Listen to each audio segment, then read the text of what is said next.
I'm just wanting to get back to what you're trying to get at in your PBS special, and it's like that. I think if it's thrown out the way it is, it's going to cause, or maybe that's the purpose, but okay, cause this tension without and perpetuate the nonsense that goes along with Aslan, cosmic, and now connections between Pueblo, Indians, and Aztecs. Well, tell me what you mean. Michael England, yes, Michael. This is a very helpful comment and series of suggestions, just what we were hoping for. But I don't think it's a Pandora's box, which is a Greek story of ills coming into the world. But you've kind of given us some solutions to this, and your suggestions. So one of the questions is, what's the location of Aslan? Well, that's, in a way, it's like asking, what's the location of the Garden of Eden? In the sense that, going to my man's question here, this map doesn't give us a location. It just lets us know that it's north of Tenochtitlan, which is also on the map. So you're right. We are not trying to identify the location. A couple years ago, there was a movement to say that Aslan was up in Salt Lake City because the Mormons got into it. And good for the Mormons, it's all right. And they wanted to say it's in Salt Lake City. So the question is, where is Aslan? Well, I think that Aslan is in many places where there are people who tell this story. When I was in Chicago, I was part of the Chicano movement there, and we set up a place called Casa Aslan. And people believed it was in Chicago because it was a creative center where we could criticize and come to understand our roots. So it becomes metaphorical in that sense, and in this documentary, we do have to raise questions somehow, get around this question of the location and what you call the nonsense about the location of Aslan. In terms of these connections between center and periphery, I really love that because I wrote a book with the subtitle Center and Periphery. And you're right. When I said my Aztec moment, I don't mean I'm an Aztec.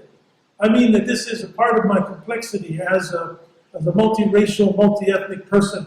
And that's part of the message that we're using. We're using the Aztec story in this story to give that message that John Phillip mentioned. But you're right, we're really meeting with people like you, so we can figure out what are the areas where we're a little blind because we're so close to it that we're not going to see how to translate that. In terms of the Raza Cosmica, John Phillip?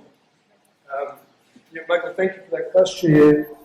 In part, the goal of this series is to find ways of thinking in new terms about not only our past but our future. And as David talked about, the mapa testifies to mestizaje in deep time. It's not just about America today. What are we becoming? What do we call ourselves? You know, the New York Times is constantly returning to this question. What do we call ourselves now that everyone's mixing with everyone? It's very familiar to people who come out of the Mexican story. You know, so we lack a common language to be able to give expression to the mestizo experience of our ancestors, of our own journey, and of our progeny to come. You know, the Raza Cosmica theme, as articulated by the Mexican philosopher Jose Vasconcelos, a norteño, a border person from Piedras Negras.